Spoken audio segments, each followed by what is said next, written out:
अस्सलाम वालेकुम स्टूडेंट्स। उम्मीद है कि आप ठीक होंगे और स्टार्ट करते हैं अपना जो भी लेक्चर रह गया हुआ है। बेसिकली मैंने बताया था कि हम 3 लेक्चर लेंगे जिसमें हम अपना स्ट्रेटजी का जो चैप्टर है उसे कंप्लीट करेंगे जो हमारा पेंडिंग पे है, और इसके बाद हमारा एक चैप्टर रह जाएगा। वो नेक्स्ट हमारे 3 लेक्चर रह जाएंगे हमारे कोर्स आउटलाइन में, जो कि 16 लेक्चर जो हैं वो आपके कंप्लीट होने चाहिए before the mid term. So mid term से पहले आपके 7 चैप्टर्स हैं, जिसमें से 6 जो हैं वो इस लेक्चर के बाद कंप्लीट हो जाएंगे। बहुत थोड़ा सा पोर्शन रह गया इस लेक्चर का, हमने 70 to 80% कवर कर लिया है लास्ट 2 लेक्चर्स के अंदर, और मैं आप कोशिश करूंगा कि आपको जो रिमेनिंग चीज़ रह गई है वो पहले करवा दूं, और उसके बाद एक ओवरऑल जो है पूरी पिक्चर दिखा दूं आपको जो हमें जो है उसे चैप्टर की, ताकि आपको अगर होल कनेक्ट करना है चीज़ों को तो वो आपके लिए आसानी हो जाए, वो आपके लिए प्रिपरेशन हो जाए। ये इतना लंबा चैप्टर नहीं है, बहुत छोटा सा चैप्टर है, और 3 लेक्चर्स में इसको कवर करना आपके लिए बहुत आसानी हो जाएगी इसको प्रिपेयर करने में। सो इसमें से भी कुछ डाटा पेपर्स में ऐड है, सो इसको डिटेल से पढ़ें, इसको जो है कंसेप्चुअल बेसिस के ऊपर तैयार करें ताकि आपको पेपर के अंदर आसानी हो। सो टाइम वेस्ट किए बिना चलते हैं जहाँ पे जो हमारा जहाँ तक हम पहुँचे हैं, जहाँ तक हमने प्रिपेयर कर लिया। तो शायद गलती से ये 2 स्लाइड जो हैं इसमें ऐड है। हमने अभी तक यहाँ तक पढ़ा है, कंपेटिटिव टैक्टिक्स पढ़े हैं, और लास्ट टाइम हमने कंपेटिटिव टैक्टिक्स लास्ट लेक्चर में पढ़ा था, जो हमें बताता है कि 2 तरह से हम डिसीजन ले सकते हैं, 2 इम्पोर्टेंट डिसीजन ले सकते हैं कंपेटिटिव टैक्टिक्स। जब भी हम कंपेटिटिव प्लान बनाते हैं, जब भी हम कंपेटिटर के अगेंस्ट कोई प्लान बना रहे होते हैं, तो हम 2 इम्पोर्टेंट डिसीजन लेके उनके खिलाफ काम कर सकते हैं या अपने आप को बेटर कर सकते हैं। तो उसमें जो मेन है वो ये है कि प्राइस के ऊपर काम करें। कॉस्ट, वो प्राइसिंग आपकी जो है पूरी की पूरी बेस कर रही होती है किस चीज़ के ऊपर, आपकी कॉस्ट के ऊपर। अगर आपको बनाना ही महंगा पड़ रहा है, अगर आप जो चीज़ बना रहे हो वो आपको महंगा पड़ रहा है बनाना, तो नो डाउट क्या होगा कि वो आपको प्राइस ज़्यादा सेट करनी पड़ेगी। आप कंपेटिटर से प्राइसिंग के एज नहीं ले सकते, आप कंपेटिटिव एडवांटेज प्राइसिंग के अंदर नहीं ले सकते। तो अगर आपको कंपेटिटिव एडवांटेज चाहिए प्राइसिंग के अंदर, सो सबसे इम्पोर्टेंट चीज़ है कि आप अपनी कॉस्ट को कम करें। और कॉस्ट कम कैसे होती है, हमने पीछे स्ट्रेटेजीज में पढ़ा है कि जैसे हम इकोनॉमी ऑफ स्केल की तरफ जाते हैं, बल्क चीज़ प्रोड्यूस करते हैं, तो हमें पर यूनिट कॉस्ट कम पड़ती है। पर यूनिट कॉस्ट कम पड़ने की वजह से हम अपनी मर्जी की प्राइस सेट कर सकते हैं।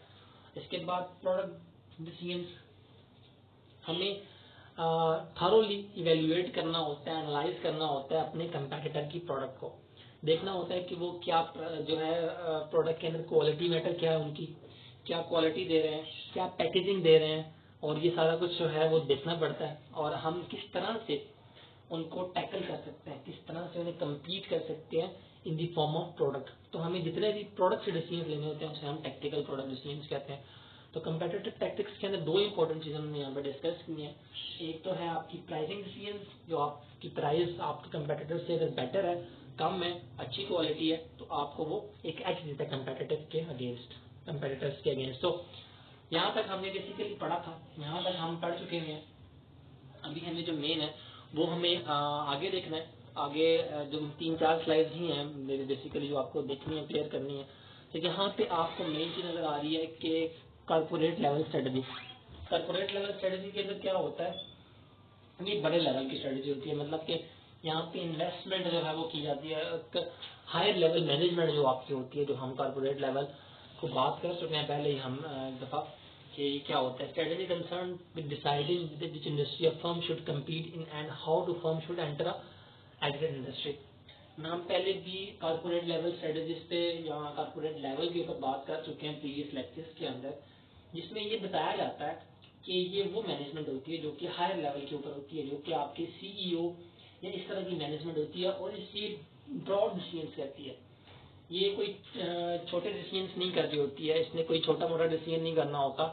इसने अगर आप कपड़े की कारोबार उन्होंने लगाया हुआ है और कपड़े का कारोबार कर रही है कंपनी, तो स्कीम क्या है, अगर आपको किसी नई इंडस्ट्री में एनरोल करना है, किसी नई इंडस्ट्री में जाना है और उसको स्टार्ट करना है, या फिर किसी इंडस्ट्री से निकलना है, तो ये बड़े बड़े जो डिसीजन होते हैं ये छोटे पैमाने पे नहीं होते, ये बेसिकली कॉर्पोरेट लेवल स्ट्रेटजी होती है, कॉर्पोरेट लेवल के ऊपर हो रही होती है।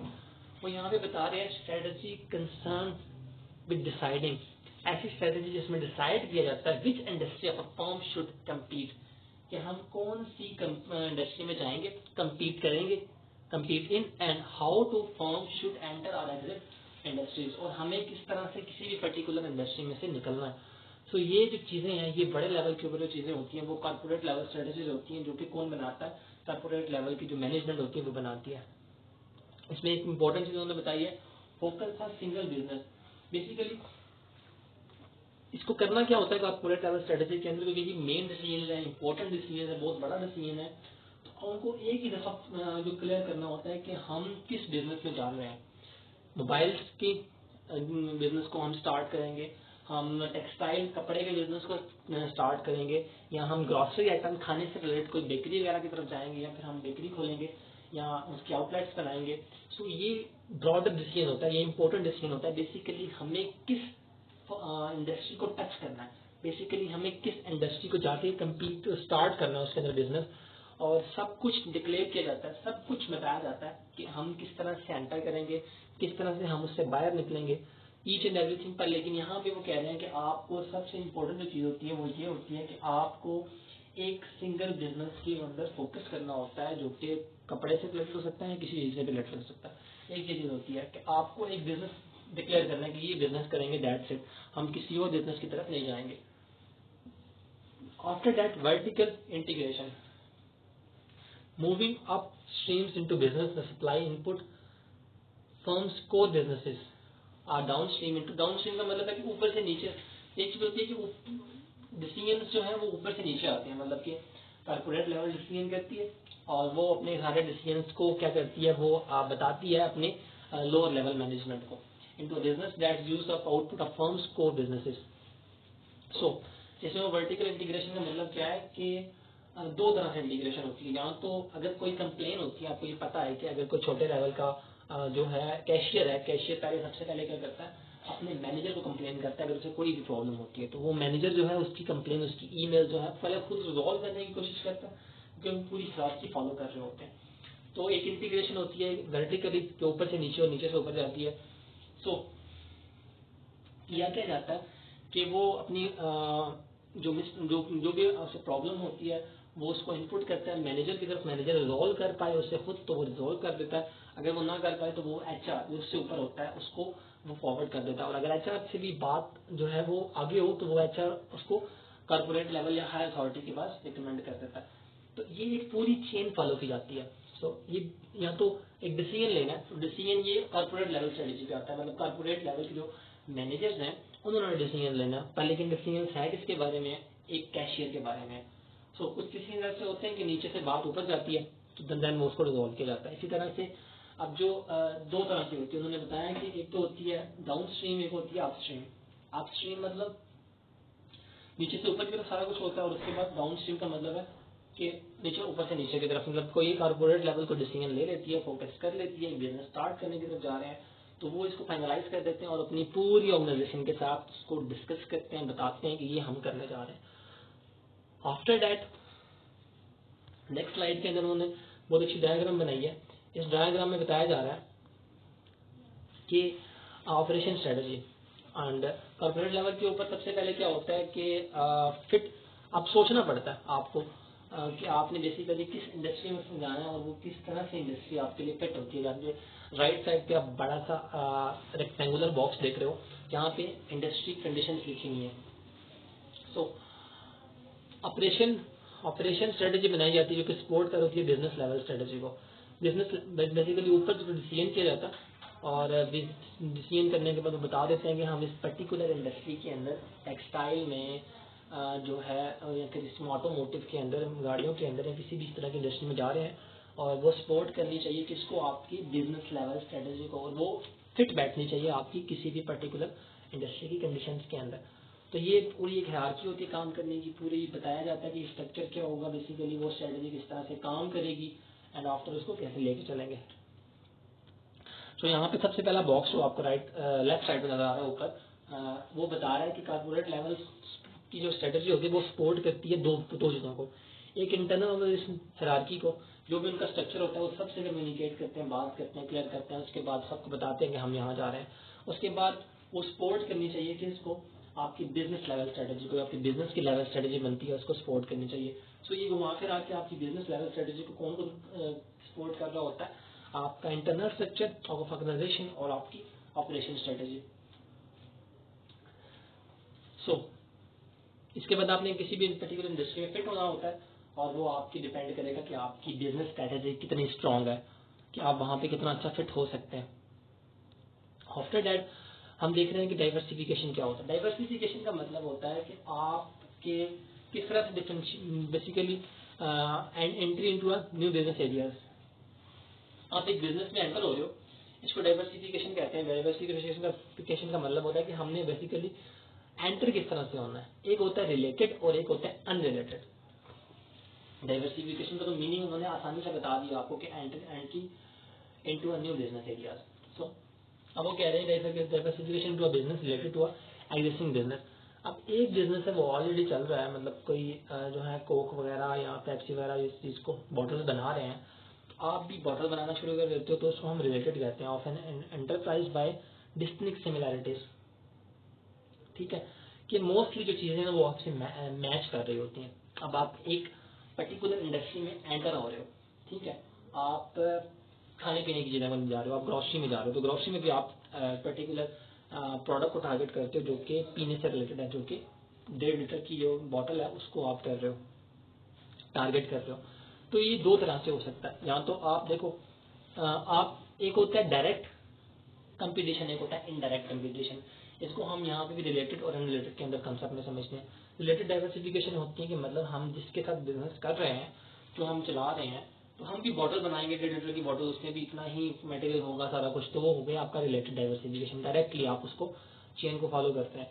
इसके बाद क्या है अनरिलेटेड। अनरिलेटेड का मतलब है कि आप बना क्या रहे हैं, आप बॉटल ही बना रहे हैं, पर लेकिन आप ये वाला आप जूस दे रहे हैं, आप उसके अंदर कुछ भी ऐसा यूज नहीं कर रहे लाइक जिसमें गैस वगैरह यूज होती है, जिसमें CO2 वगैरह इस तरह की गैस यूज होने के बाद उसके अंदर वो मतलब जो आप पेप्सी और कोक का फॉर्मूला आप उसको यूज नहीं कर रहे, आप दे पीने वाली चीज ही रहे हैं उनको, पर लेकिन वो आप अनरिलेटेड डाइवर्सिफिकेशन में जाकर कर रहे हैं, जो कि क्या है आपकी प्रोडक्ट के अंदर डिफरेंशिएशन लेके आएगा। मतलब उस आपको उनसे कम्पीट करना पड़ेगा नो डाउट, पर लेकिन आपको डायरेक्ट नहीं करना पड़ेगा, इनडायरेक्ट करना पड़ेगा।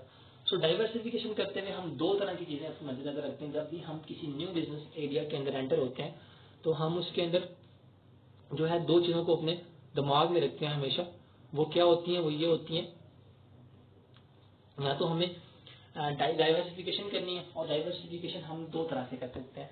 या तो हम डाइवर्सिफिकेशन कर सकते हैं रिलेटेड प्रोडक्ट के साथ, जो कि बिल्कुल सेम होती है, एक जैसी होती है, हम उस प्रोडक्ट को लॉन्च कर देते हैं, उनसे कम्पीट करते हैं, उनकी पैकेजिंग थोड़ी चेंज करते हैं, कुछ माइनर से चेंजेस करके हम उनके साथ कम्पीट करने की कोशिश करते हैं। After that unrelated diversification.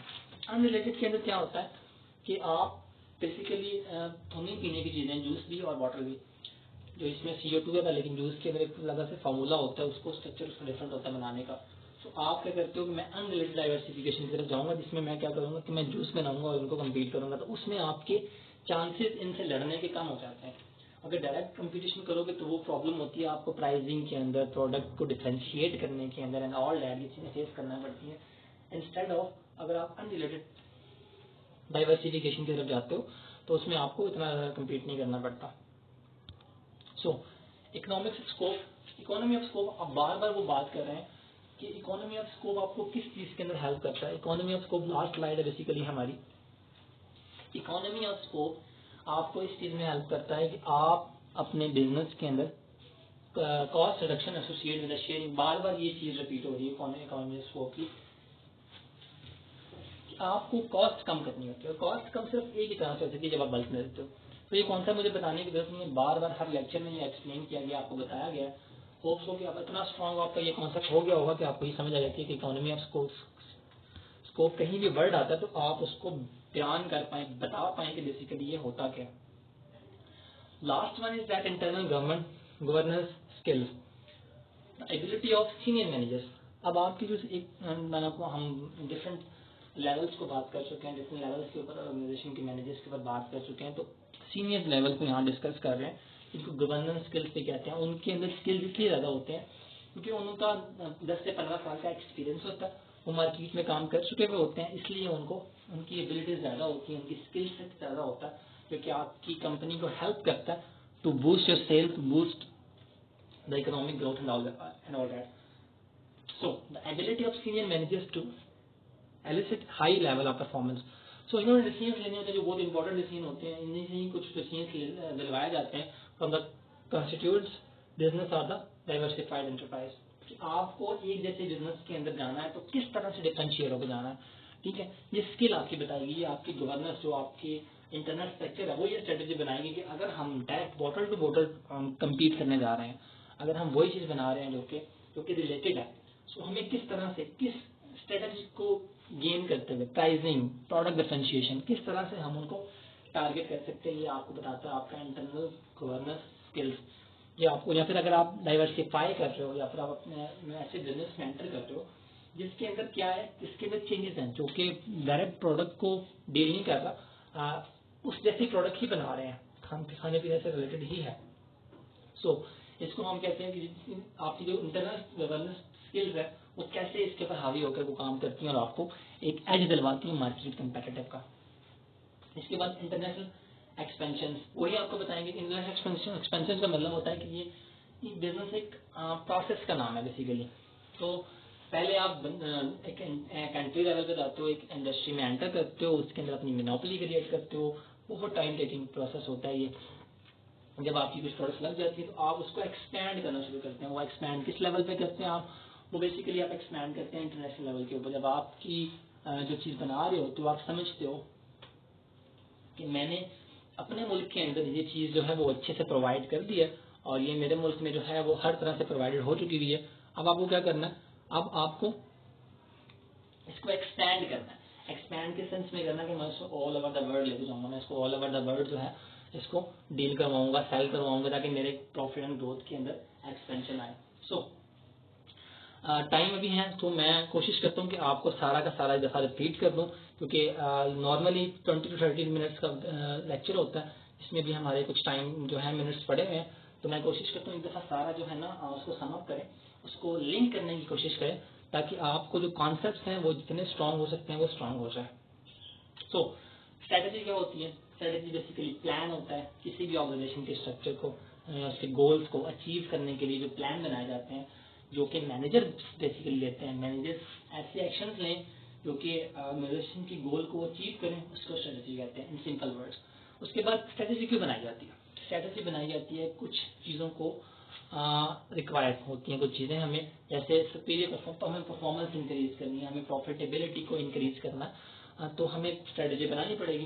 तो इसलिए स्ट्रेटेजी बनाई जाती है कि हम प्रॉफिटेबिलिटी बढ़ाएं और ग्रोथ करें अपने प्रॉफिट की। आफ्टर दैट किस तरह से कर सकते हैं? हम नेट से स्टार्ट करते हैं डिस्क्रिप्टिव कॉम्पिटेंसी, ऐसी कॉम्पिटेंसी जिसके अंदर हमारा रिवाइवल क्या कर रहा होता है, लैग कर रहा होता है, हमारा कंपेटिटर लैग कर रहा होता है, तो हम उस एक पर्टिकुलर पॉइंट को उठा लेते हैं, उस पर काम करते हैं और हम उसके अंदर बेटर हो जाते हैं। इस बेटरमेंट का फायदा क्या होता है कि हम आसानी से कम्पीट कर सकते हैं किसके साथ, अपने कंपेटिटर के साथ। जैसे ही हम डिस्टिंक्ट कॉम्पिटेंसी को गेन कर लेते हैं तो उसका फायदा होता है कि हमें कंपेटिटिव एडवांटेज मिल जाता है, और कंपेटिटिव एडवांटेज मिल जाने के बाद आपका मेन पॉइंट होता है जो कि थर्ड है, आपको इसको सस्टेन करके रखना होता है। सस्टेन कैसे करके रखोगे, वो नेक्स्ट पॉइंट पे लिखा हुआ है कि आपको कुछ बैरियर्स होते हैं, कुछ बैरियर्स फेस करने पड़ते हैं, आपने इन बैरियर्स के ऊपर काम करना होता है। जितने इन बैरियर्स को कम करोगे, उसको ओवरकम करोगे, इसके ऊपर वर्किंग करोगे, तो उतना ही आपके लिए फायदेमंद रहेगा क्या कि आप उसको सस्टेन करके रख सकते हैं। इसके बाद लेगेसी कंस्ट्रेंट्स, आसानी से आप जो है ना, आपका कोई रिवाइवल जो है, आपको जल्दी से जल्दी अगर आप कुछ जान लेते हो कि ये उसकी वीकनेस है तो मुझे इस पर काम करना है, तो आप जितनी जल्दी उसमें इन्वेस्टमेंट करते हो, प्रायर इन्वेस्टमेंट आपको हेल्प लेती है, बूस्ट लेती है उसके अगेंस्ट। सो ये आपका एक पूरा 5 पॉइंट्स हैं जो आपको superior performance and competitive advantage के बारे में बता रहे हैं। आफ्टर दैट उन्होंने, मैंने पहले भी एक्सप्लेन किया कि ये बहुत अच्छे डायग्राम बना दिए कि अगर आप कंपेटिटिव डिस्टिंक्टिव कॉम्पिटेंसीज गेन कर लेते हो, जान लेते हो, उसके बाद वो उस पर अबूरा फिल कर लेते हो, तो आपको कंपेटिटिव एडवांटेज मिल जाता है। और वो किसी फॉर्म में मिल सकता है, लो कॉस्ट मिल सकता है कि आपकी कॉस्ट कम पड़ रही है आपको, या फिर हो सकता है प्रोडक्ट डिफरेंशिएशन, या फिर आप प्रोडक्ट में थोड़ा डिफरेंट कर लेते हो अपना, तो इन चीज़ों की वजह से आपको सुपीरियर परफॉर्मेंस मिल जाती है अपने कंपेटिटर के अगेंस्ट। इसके बाद जो है हम देख रहे हैं कि किस किस तरह की स्ट्रेटजी जो है बिजनेस अप्लाई कर सकता है, यूज कर सकता है, जिसके अंदर वो अपने कंपेटिटर से एज ले सकता है। सो बिजनेस लेवल स्ट्रेटजीज होती हैं जो कि क्योंकि क्या होता है कि कोई भी ऐसी डीलिंग जो कोई भी ऐसे डिसीजन जो कि किसी भी पर्टिकुलर इंडस्ट्री में मेंटर होते हैं तो उसके लिए किए जाने वाले जितने भी डिसीजन होते हैं उसको डिफरेंशिएट करने के लिए, तो वो बिजनेस लेवल स्ट्रेटजी होती है बेसिकली। इसके बाद क्या है, इसके बाद है कि लो कॉस्ट स्ट्रेटजी।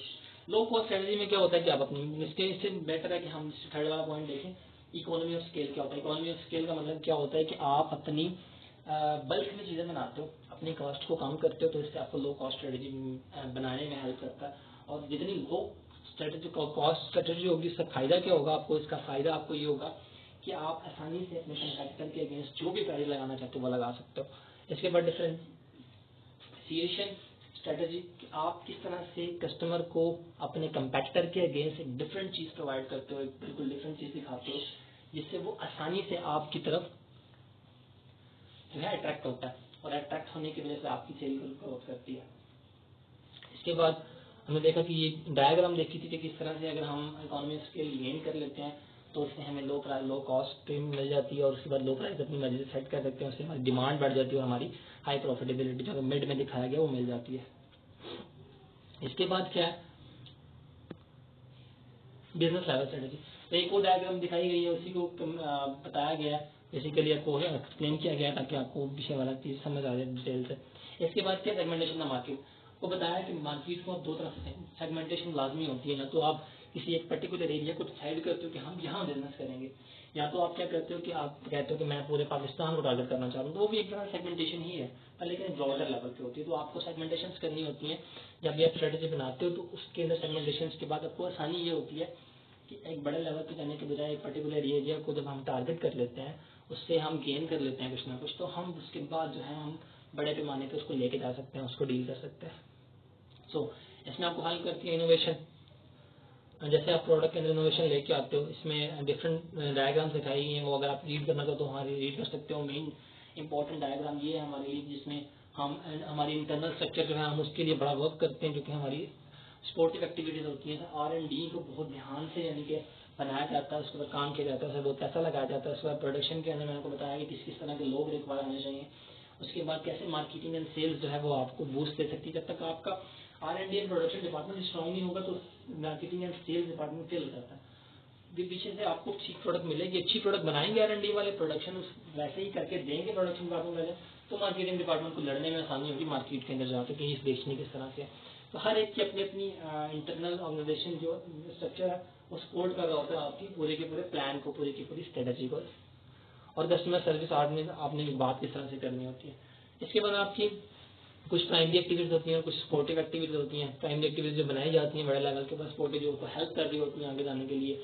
इस तरह से हमने ये डिटेल में अभी इसी लेक्चर में ही पढ़ा है कि बेसिकली ये क्या होता है। हमने इसको देखा कि टैक्टिकल प्राइसिंग, दो तरह से हम किसी भी कंपेटिटर को लड़ सकते हैं उससे। या तो हम उसमें प्राइसिंग कम करें, प्राइसिंग कम करने से फायदा ये होगा कि हम जो है कस्टमर का एक शेयर गेन कर पाएंगे मार्केट के अंदर, या फिर हमें लास्ट में क्या करना होता है टैक्टिकल प्रोडक्ट डिसीजन है। तो हमें इस तरह के डिसीजन लेने होते हैं जो कि प्रोडक्ट से रिलेटेड हो, तो हम प्रोडक्ट में डिफरेंशिएट कर पाए। तो दो तरह के डिसीजन, मेन डिसीजन बेसिकली यहाँ पे होते हैं। एक आपका टैक्टिकल प्राइसिंग डिसीजन होता है जो प्राइसिंग के अंदर आप डिफरेंशिएट करके अपने आप को कंपेटिटिव एज लेके देते हो, और दूसरा आपका क्या प्लान होता है कि आप प्रोडक्ट के अंदर डिफरेंशिएट करते हो। नेक्स्ट स्लाइड के अंदर जो हमने देखा है कि जो हमारा कॉर्पोरेट लेवल स्ट्रेटजी होता है, जो कि हमारा हाई लेवल मैनेजमेंट होती है, वो डिसीजंस करती है और उसका मेन डिसीजन होता है कि बेसिकली हम किस पर्टिकुलर इंडस्ट्री के अंदर इन्वॉल्व करने जा रहे हैं। तो ये फोकस करवाती है कि हमें काम करना किधर है, हमारी बेसिकली फील्ड कौन सी है, हमारी बेसिकली हम किस चीज़ के अंदर एंटर कर रहे हैं। सो ये हेल्प करती है। इसके बाद वर्टिकल इंटीग्रेशन, ये ऊपर से नीचे, नीचे से ऊपर होती है वर्टिकल इंटीग्रेशन, जो कि डिसीजंस को एक जगह से दूसरी जगह लेकर जाती है। और उसके बाद यहाँ पे बता रहे हैं कि ऑपरेशन स्ट्रेटजी हम किस तरह से बिजनेस स्ट्रेटजी को हेल्प करती है और किस तरह से इंटरनल ऑर्गेनाइजेशन हायरार्की भी इसको हेल्प करती है, जो पूरा हमने देखा R&D एंड सारा कुछ। उसके बाद आप देखते हो कि ये हेल्प करती है, तो पता बिजनेस लेवल स्ट्रेटजी कैसे फिट बैठ रही है किसी भी पर्टिकुलर इंडस्ट्री के अंदर। उसके बाद हमने लास्ट देखा है कि दो तरह से हम इंडस्ट्री में एंटर हो सकते हैं। या तो हम प्लान कर सकते हैं कि डाइवर्सिफाइड एक ही तरह की प्रोडक्ट जो रिलेटेड हो, या फिर हम अनरिलेटेड डाइवर्सिफिकेशन या फिर ऐसी प्रोडक्ट्स को हम डील कर सकते हैं जो कि बिल्कुल सेम नहीं होती है, लेकिन उसी ही का एक सब ब्रांड होती है, उसी का एक सब जो है यूज होती है, जो कि मतलब कि अगर आप हेल्थ कॉन्शियस हो तो आप जो है जितनी भी गैस वाली चीज़ें होती हैं, आप गैस फ्री चीज़ें लेने के बजाय जूस वगैरह को करते हो, तो ये चीज़ हो सकता है अनरिलेटेड डाइवर्सिफिकेशन के अंदर आता है। इसके बाद हमने डिटेल से पढ़ा है कि क्या होता है आपका economy of scale. Economy of scale आपने हर जगह पे पढ़ा है कि इकोनॉमी ऑफ स्केल बेसिकली क्या होता है, और ये मैं आपको 10 दफ़ा इस चीज़ को एक्सप्लेन कर चुका हूँ कि ये आपकी पर यूनिट कॉस्ट को कम करता है। पर यूनिट कॉस्ट कैसे कम होती है? जब आप चीज़ को बल्क में बनाते हैं, जितना आप चीज़ को ज़्यादा बनाते हैं आपकी पर यूनिट कॉस्ट कम आती है। पर यूनिट कॉस्ट कम आने की वजह से आपको फ़ायदा क्या होता है? सबसे बड़ा आपको फायदा ये होता है कि आप प्राइसिंग सेट कर सकते हैं, जो आपको हेल्प करेगा टैक्टिकल प्राइसिंग प्लान्स के अंदर।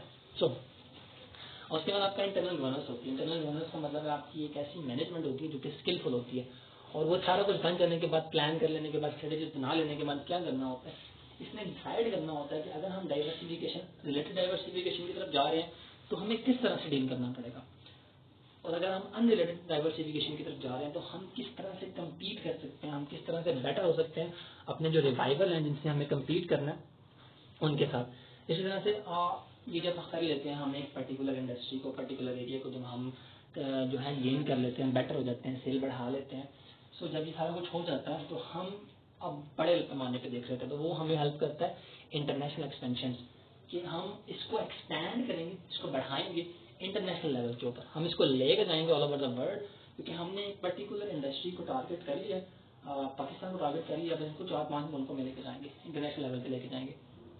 होप सो स्टूडेंट्स आपको ये समझ आ गया होगा, क्योंकि मैंने बार बार एक चीज़ को रिपीट किया और कोशिश की है कि एक कंसेप्ट को आपको बार बार बताऊं ताकि आपको वो रट जाए, और यही इंपॉर्टेंट, जितनी भी मैं आपको बताया कि जितना आपको लेक्चर दिए गए हैं वो सबसे इंपॉर्टेंट है। तो अगर आप हर एक बच्चे ने लेक्चर पूरे लिए हुए हैं तो वो मिड टर्म को आसानी से 25 तक गेन कर लेगा। होप सो आपको समझ आ गई होगी। अगर क्वेश्चन या क्यूरीज हैं तो वो आप कमेंट करके पूछ सकते हैं। ओके स्टूडेंट्स, अल्लाह।